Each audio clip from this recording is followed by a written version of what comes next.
cette espérance. Moi, personne ne peut me l'enlever. Il peut venir le diable avec ses démons, il ne pourra jamais enlever cette espérance, parce que mon espérance, je l'ai acquis. Je sais que mon nom est inscrit sur le livre de vie. Alors comme mon nom est inscrit sur le livre de vie, alors je n'ai pas à craindre, mais j'ai à combattre, et j'ai à marcher tous les jours, et puis il faut s'efforcer, parce que c'est vrai que même les serviteurs, nous, les serviteurs, les premiers qui sont touchés, c'est les serviteurs, il veut déstabiliser les serviteurs, mais béni soit le nom du Seigneur, on veut persévérer dans les voies du Seigneur. Et je vous encourage ce matin à persévérer. Alors je ne sais pas ton découragement ce matin, mais sache que le Seigneur, il est là pour te relever, pour te fortifier, pour t'encourager. Alors je regardais la parole de Dieu, ce matin je me suis levé de bonne heure aussi, Gachom fait le culte donc là-bas à Saint-Pierre-sur-Dieu, et j'ai regardé parce qu'on a des feux à bois là-bas. Alors on allume nos petits feux, puis ce matin je me suis levé de bonne heure. C'est pour ça que c'est important la parole de Dieu. Il ne faut pas la laisser comme ça, la parole de Dieu.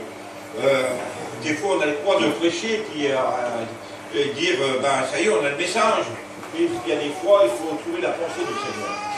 Et je regardais la cheminée du Gachom, et il avait allumé son feu, et il a fumé, puis mon pied il est levé. Parce qu'il avait la tâche ce matin d'apporter le culte là-bas. Moi j'ai la tâche ce matin de faire ici. Alors c'est sérieux des choses de Dieu. Pour vous dire que c'est sérieux. Les choses de Dieu, je sais qu'à travers la parole de Dieu, Dieu veut visiter son peuple. Alors nous on a à faire notre part en tant que serviteurs de Dieu. On a à faire notre part, on a à chercher et essayer de développer la parole de Dieu selon ce que le Seigneur nous a donné ce matin. Et puis on le fait de tout cœur, parce qu'on sait que la parole de Dieu, c'est notre bien. Merci Seigneur. Alors je regardais dans la parole de Dieu, parce qu'on va louer le Seigneur, dans un petit moment on va louer le Seigneur, et le Seigneur se plaît dans la louange et dans l'adoration. Et on ne doit pas se priver, de la prière.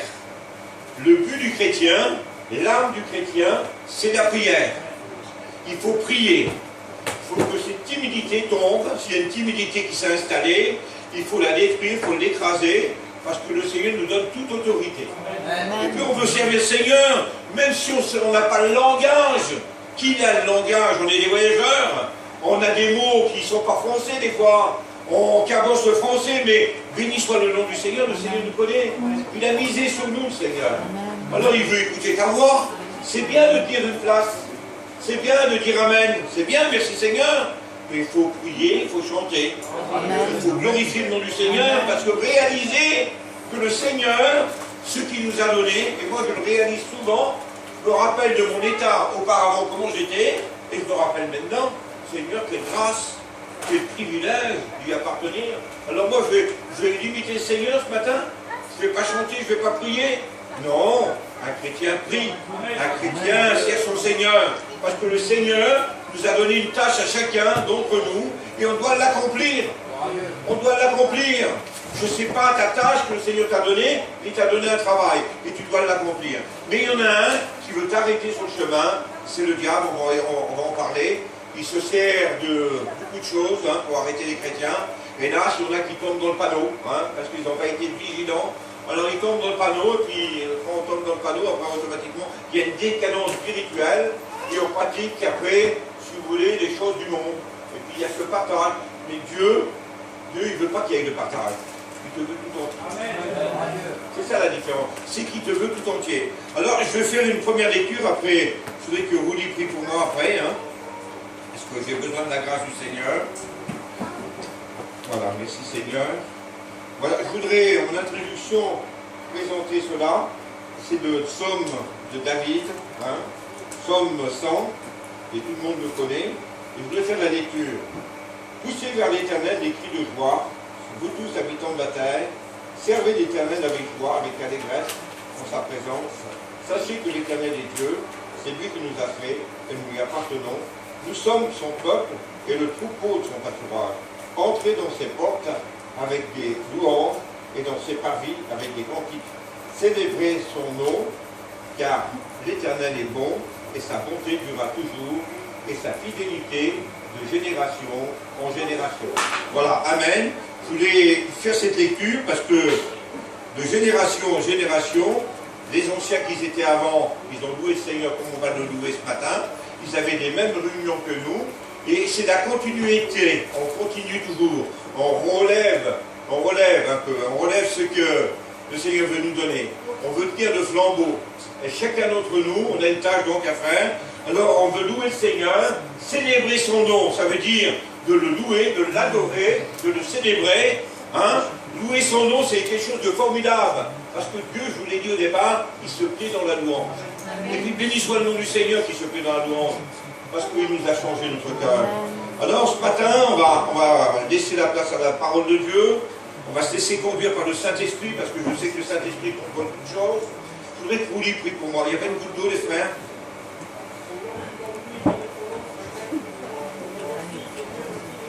Oui, Seigneur.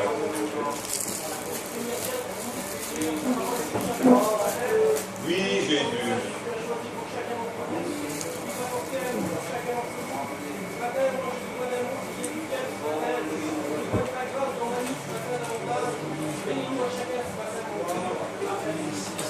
Gloire à Dieu. Excusez-moi.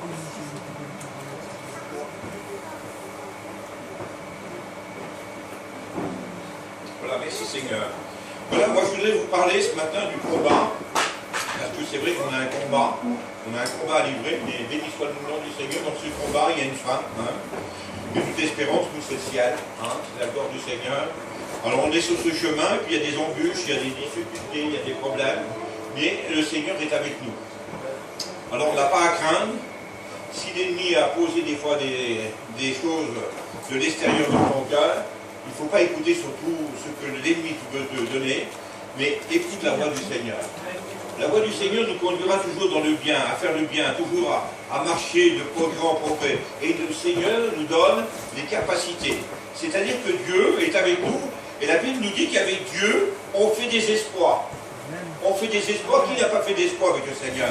Je pense que chacun d'entre nous, hein, le Seigneur ne nous a pas laissé orphelins, il nous a laissé sa parole, et puis on a fait des exploits, on a témoigné de la puissance de Dieu, on a vu la gloire de Dieu se manifester maintes et maintes fois, parce que Dieu est avec nous, alors on est des outils de Dieu, et puis le Seigneur se sert de ces outils pour travailler, pour annoncer, et pour proclamer la parole de Dieu. Alors, vous savez, moi je voulais vous parler du combat, je voulais vous parler de ce jeune David, vous connaissez son histoire, hein, maintes et maintes fois on l'a écouté, puis j'adore l'histoire de David, parce que David, la Bible nous dit que c'était un berger, hein, il était au service de son père, Ésaïe, et puis la tâche qu'il avait, lui, c'était de garder le troupeau de son père, c'est-à-dire les moutons. Alors il prenait soin des moutons, et puis, vous savez, il avait des frères, hein, il avait Eliab, il avait ses frères aînés qui étaient là, mais c'était des hommes de guerre, la Bible dit. C'était des hommes de guerre, mais lui c'était différent, lui il était berger. Et je crois que c'est une des choses la plus belle d'être berger. Et puis à ce moment-là, et certainement, hein, parce que je m'imagine, parce qu'en tant que serviteur, des fois on a une vision des personnes, on a la vision de la prédication, et puis moi je m'imagine, c'était la montagne, c'était la grandeur de Dieu, c'était quelque chose de formidable. Vous savez, hier donc on a été avec Rouge, on a été à une réunion de serviteurs, et puis en Savoie c'est très beau, c'est ma région, hein, c'est pour ça que je vais inventer un peu. Je regardais, je dis Seigneur, c'est vraiment des beaux pays, alors on voyait la neige comme ça, on voyait les pâtures, on voyait tout ça, là. C'est quelque chose de terrible. Vous savez, la nature, la Bible nous dit, interroge la nature et la nature te parlera. Vous savez qu'on voit la grandeur de Dieu, la dimension de Dieu, on est obligé de se poser des questions. On sait que Dieu a créé tout cela. Alors imaginez-vous que ce jeune David, il était à la montagne, hein, parce que la Bible nous dit qu'il était c'était un compositeur, il avait une harpe et puis il jouait de la musique. Alors il était inspiré, parce que quand on regarde dans les psaumes de David, le psaume de David nous dit qu'il chantait des cantiques, hein, qu'il composait des cantiques. Alors imaginez-vous, hein, parce qu'il était à l'écoute, et certainement qu'il y avait de la prière, il y avait une communion avec Dieu, et c'est pour cela qu'il était béni de la part du Seigneur. Il a composé, quand on regarde le psaume 23, l'Éternel est mon berger, je ne manquerai de rien. Ça c'est un cantique, inspiré par Dieu. Vous comprenez? Alors il était là, il jouait de la musique, et puis c'est un garçon qui était sérieux, c'est un jeune garçon qui aimait l'œuvre du Seigneur, et puis il a fait des exploits avec le Seigneur. Il a vu la main du Seigneur plusieurs fois. Alors il avait cela, la Bible nous dit qu'il avait un bâton et il avait une fronde. Hein? Il avait une fronde donc pour garder le troupeau, il avait tout ça. Et puis béni soit le nom du Seigneur, alors on va détailler un peu cette vie de ce garçon. Donc il est là, mais il a des frères, hein, qui est au service du roi Saül à l'époque. Et puis là, à ce moment-là, il y avait un géant. On connaît ce géant, hein, il était redoutable, il faisait plus de 3 mètres. Et puis ce géant-là, justement, on va le présenter comme l'ennemi, il faisait peur, il était là pour dérouter le peuple. Et puis la Bible nous dit qu'il venait matin et soir. La Bible nous dit que pendant 40 jours, il va se présenter matin et soir pour insulter l'armée d'Israël. On ne se moque pas des choses de Dieu. Le Seigneur veut nous montrer qu'on ne se moque pas. Et puis là, il vient outrager, il vient dire des paroles qui ne sont pas la gloire du Seigneur, il est là pour décourager. Et le peuple, à ce moment-là, c'est pour cela que je vous dis, c'est pour ça que je vous ai dit au départ qu'il ne faut pas se décourager. Le peuple, à ce moment-là, va trembler, il va avoir peur de cet homme, parce qu'il a la corpulence, il a l'auteur, il a l'autorité, et il a tous les ustensiles, il a l'armure, il a le bouclier, il a tout, il a l'épée, surtout il a le javelot, il a tout ça, mais il fait peur. Et puis, des fois, combien de fois qu'on a eu peur? Des fois, hein, et des fois dans notre vie qu'on a eu peur, parce qu'on peut représenter ce géant-là comme une montagne.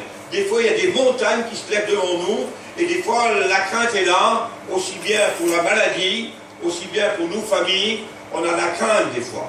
Et l'ennemi veut nous donner des mauvaises pensées. Mais il faut les bannir, ces pensées-là. Il faut les écraser. Quand ils viennent à la surface, il faut les écraser. Parce que le Seigneur est avec nous. Je vous dis cette expérience parce que je l'ai vécue. Ça va un peu dans le message, parce que qui n'a pas été découragé? Moi, l'ennemi, quand j'ai tombé malade, quand j'ai su que la maladie m'avait atteint, on a reçu les résultats par téléphone, et puis c'était à midi, on mangeait moi et ma femme, on était en train de manger, et puis d'un seul coup, le téléphone sonne, et puis donc j'avais le résultat de la biopsie. Elle avait dit, monsieur, votre mari, voilà, il est atteint de la maladie. Et puis j'ai pris ça dans moi, et puis d'un seul coup, ma femme est sortie dehors, et moi je suis resté dans le camping, et j'ai réalisé. Et d'un seul coup, les pensées de l'ennemi. L'ennemi a mis des pensées qui a voulu déposer dans mon cœur. Et là, j'ai vu tout, j'ai tout vu. J'ai vu mon cortège, j'ai vu mes enfants, j'ai vu l'opération, j'ai tout vu. Et j'emmagasinais. Et puis là, c'était grand, Seigneur. Et j'ai commencé à avoir des larmes qui coulaient comme ça. Ça y est, je suis foutu.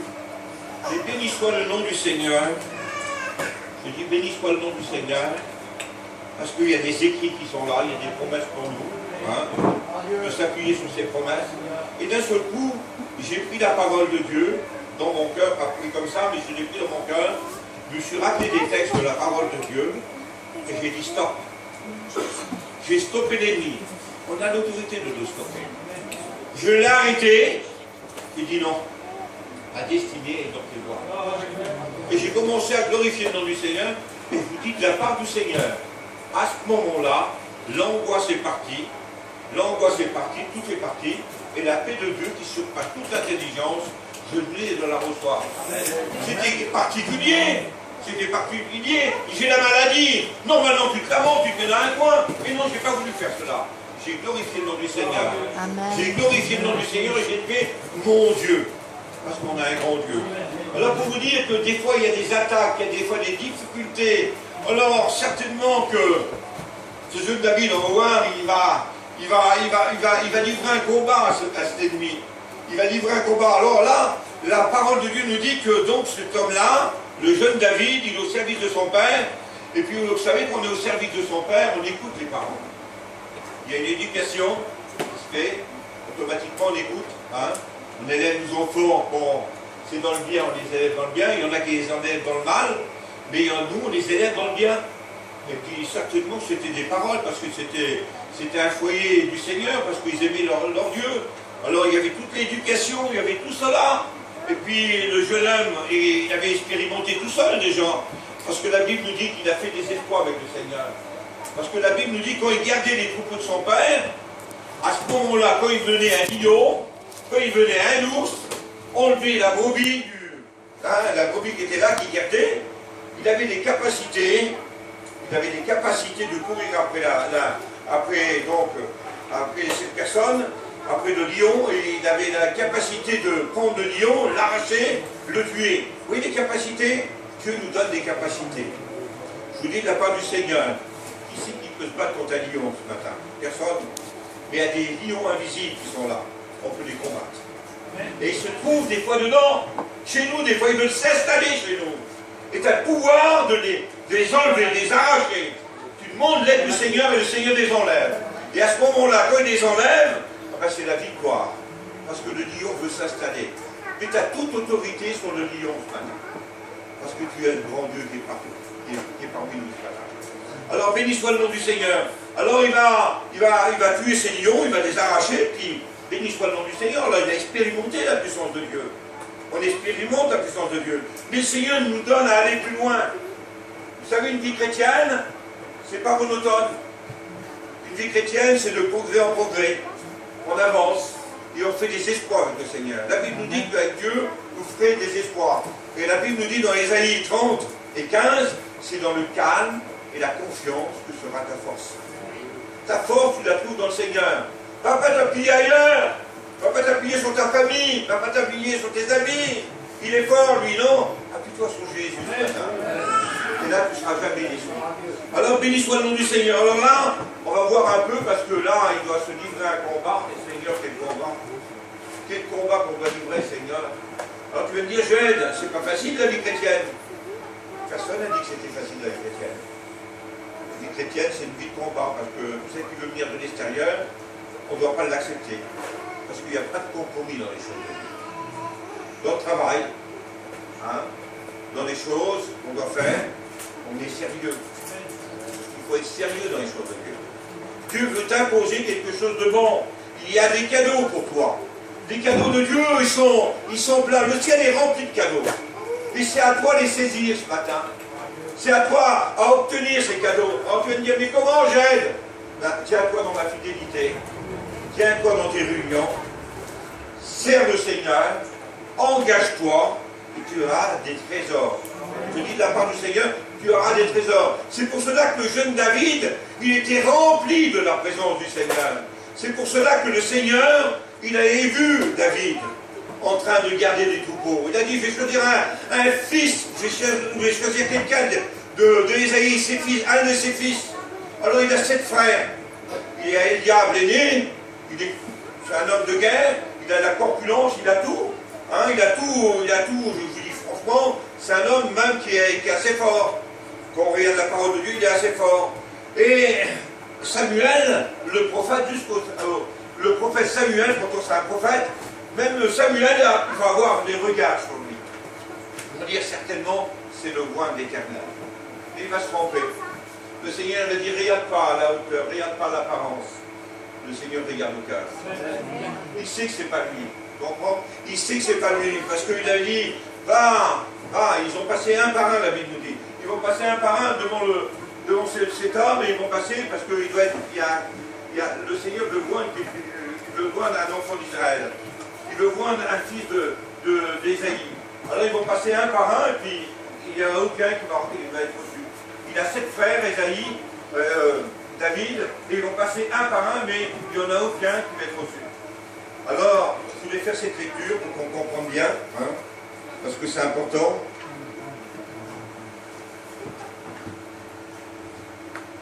Voilà, Ésaïe fit passer 7 de ses fils devant Samuel, et Samuel dit à Ésaïe, l'Éternel n'a choisi aucun d'eux. Puis Samuel dit à Ésaïe, sont là tous tes fils? Il répondit, j'en ai encore un plus jeune, mais il fait paître les brebis. Alors Samuel dit à Ésaïe, envoie-le chercher, car nous ne parlerons pas avant qu'il soit venu ici. Ésaïe envoya chercher, or il était beau, avec des beaux yeux, une belle figure. Et l'Éternel dit à Samuel, regardez bien, à Samuel, lève-toi, vois-le, car c'est lui. Samuel prit la corne d'huile et le vint au milieu de ses frères. Et l'esprit de l'Éternel saisit David. C'est-à-dire qu'ils vont passer un par un, ils ne vont pas être reçus, mais là, le jeune David va être reçu. Il va être le roi de l'Éternel. C'est-à-dire qu'il va avoir l'approbation de Dieu. L'approbation de Dieu, Dieu ne se trompe pas. Il nous a appelés. Il nous a appelé le serviteur. Il ne s'est pas trompé. Parce qu'on le sert en ce moment, on le sert. Vous comprenez? Il ne s'est pas trompé, il a misé sur nous. On n'avait pas de capacité, on n'avait rien du tout. Mais le Seigneur voit plus loin.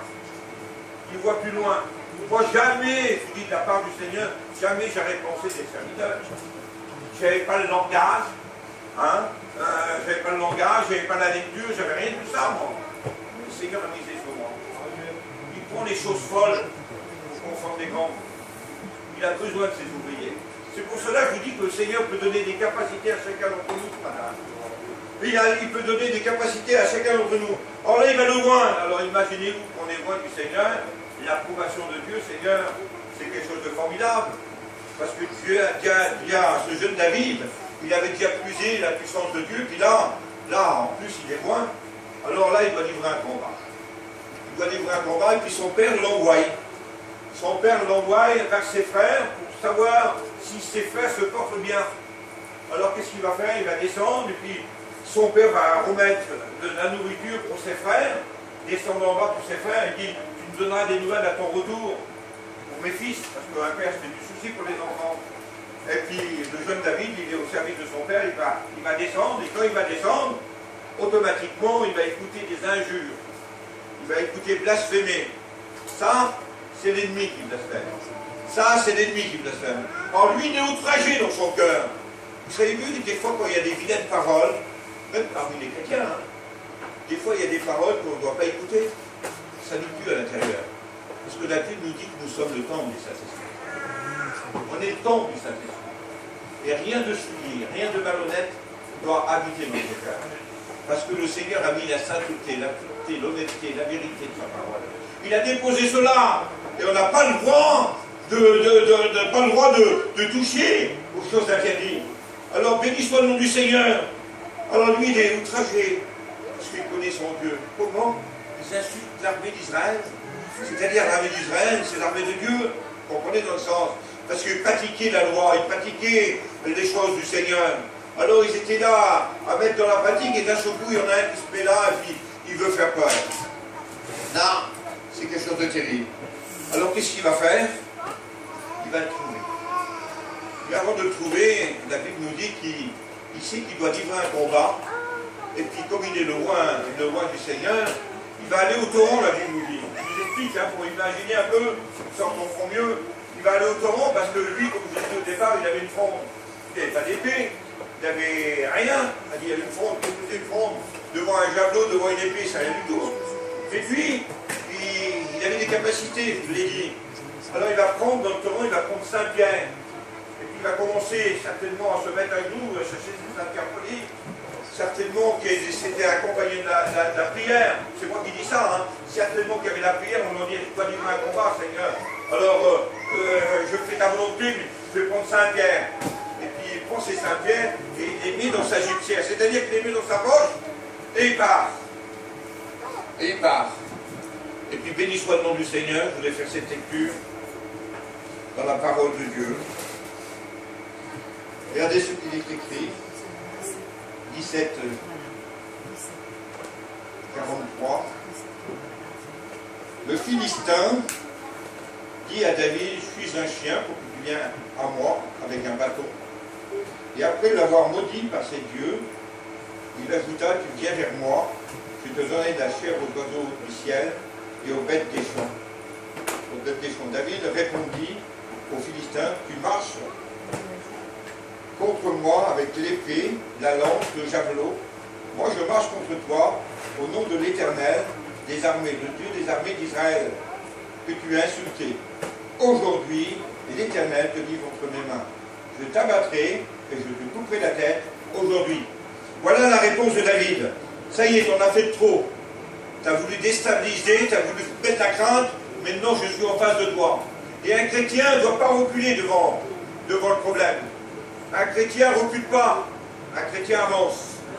On avance dans la vie chrétienne. On n'est pas arrêté des fois par des choses qui voudraient venir des fois nous s'installer. On marche dessus. On marche dessus. Et puis il est face à face. Il est face à face devant l'ennemi. Et l'ennemi rigole.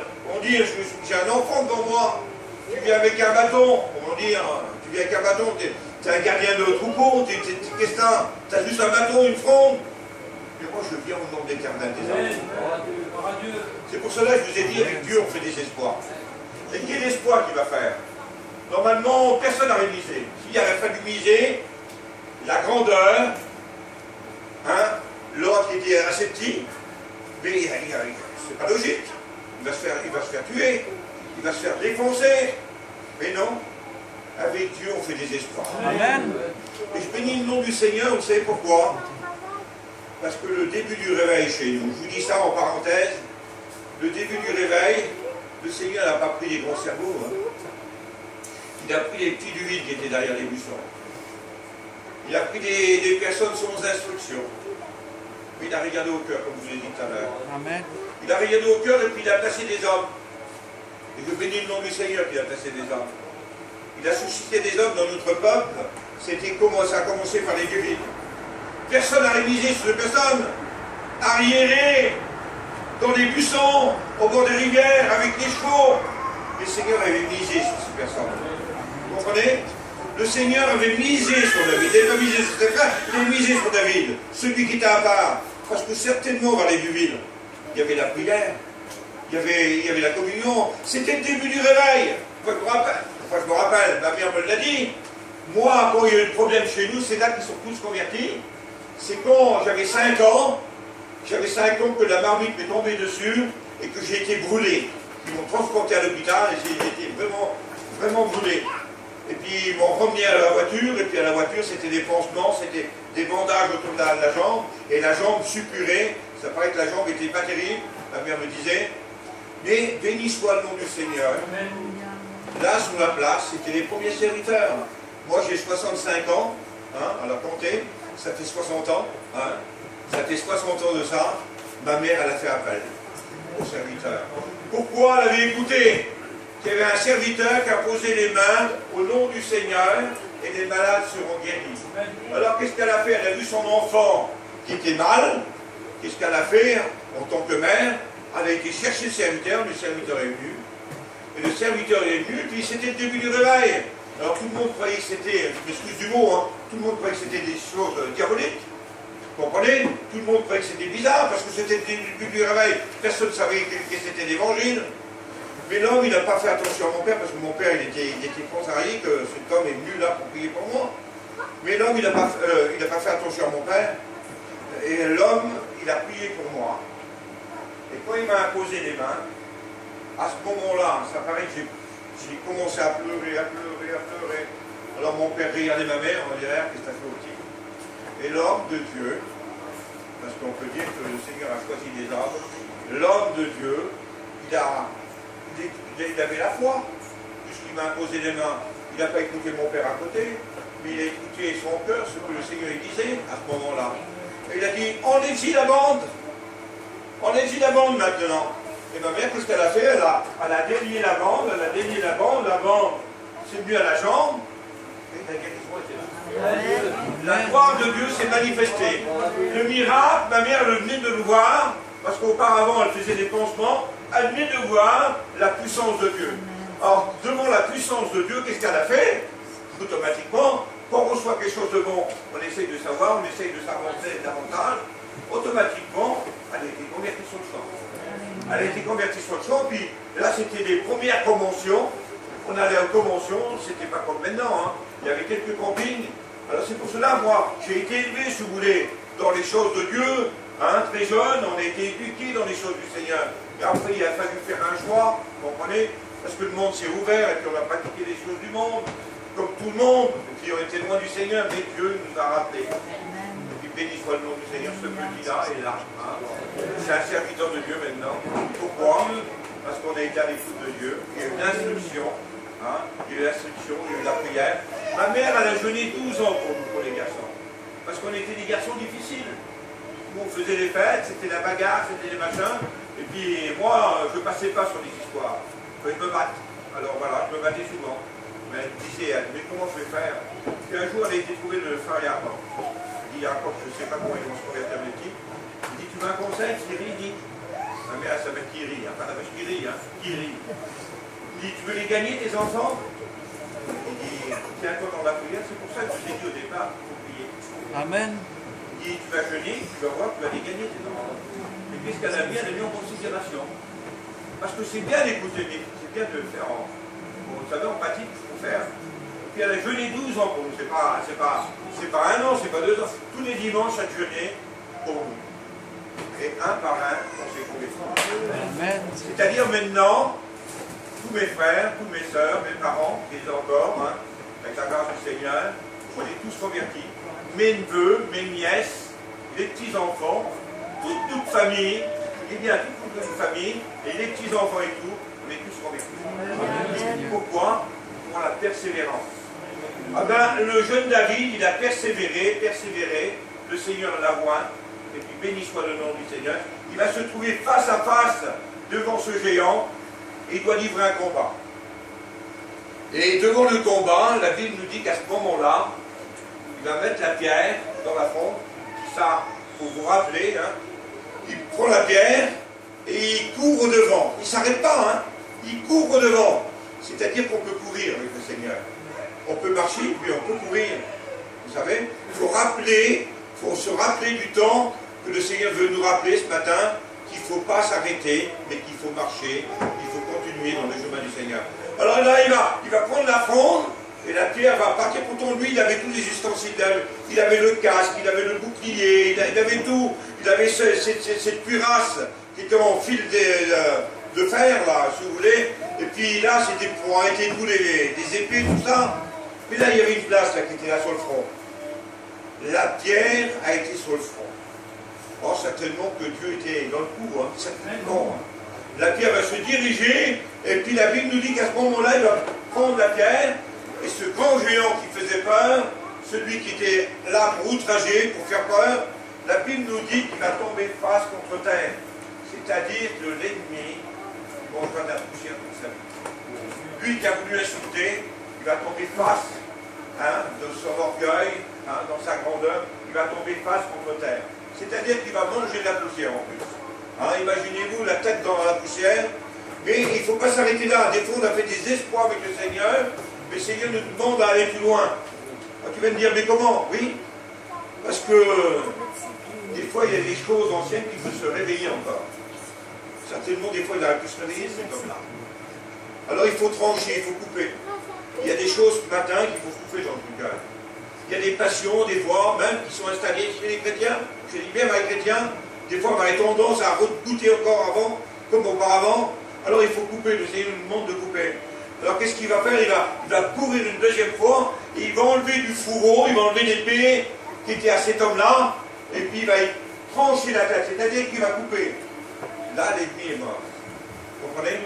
Il va prendre sa tête, il va la mettre sur une perche, et il va montrer à son armée que cet homme-là était vaincu. Et la Bible nous dit qu'à ce moment-là, son armée à lui vont fuir, ils vont commencer à courir, et l'armée d'Israël va les gagner. La victoire appartient à l'Éternel. Et la victoire appartient à nous ce matin. Alors on ne veut pas le célébrer ce matin? On ne veut pas le glorifier ce matin? Moi je veux l'élever de tout mon cœur, parce qu'on a un bon Dieu, il a fait des espoirs avec nous, Seigneur. Il nous a changés, hein, puis béni soit le nom du Seigneur pour ce matin. Béni soit le nom du Seigneur pour les réunions qu'il y a, pour la présence de Dieu. Vous avez vu tout à l'heure, on a chanté et grandi, la présence de Dieu, on a été visité. Et là, je sens la présence de Dieu. Je sais que je suis accompagné du Saint-Esprit, parce que le Saint-Esprit nous conduit dans toute la vérité.